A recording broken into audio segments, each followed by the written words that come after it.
daawadayaal ugu dambeyntiina cudurka qaaxada amba tiibishada oo la aaminsan yahay inuu ka mid yahay cudurrada dilaaga ah ee dunidan dad fara badan noloshooda galaaftay ayaa la sheegay in iminka daawo loo helay isla markaana xanuunka lagu baxnaanin karo dadka qaba qudaarta dalkeena mid kamid ah cudurka qaaxada oo mid kamid ah cudurrada ugu badan ee dunidan dadka ku dhaca gaar ahaan kuwa ku nool wadamada tabarta yar ayaa hadda la rumaystay in basashu ay daawo u tahay meelo badan oo dunida kamid ah ayaana dadku cudurkan ugu geeriyoodaan nooc basasha kamid ah oo Persian la dhaho ayaa la aaminsan yahay hadii la cuno in cudurka qaaxada kiisa awoodeystay ee daawada la qabsaday la bixi waayo xitaa in ay tirtiri karto basashaasi waxaana cilmi baaristan sameeyay koox khubaro caafimaad markii ugu horeysay University of London College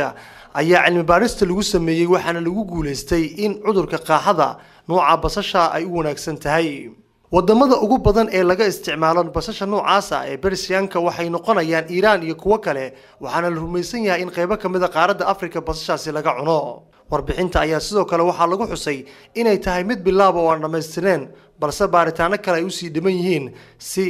warbixin dhameystiran looga soo saaro daawadan basasha laga helay Dr. Sanchin iyo kooxdiisa ayaana markii ugu horeysay hormuud ka naqanaya baaritaanka ku aadan in basashu ay u roon tahay cudurka qaaxada oo Afrika dad fara badan ay u geeriyoodaan Soomaaliya dad fara badan ma malaysan doonaan marka ay maqlaan in basashu ay daawo u tahay cudurka qaaxada oo Soomaalida xitaa dhib fara badan ku haya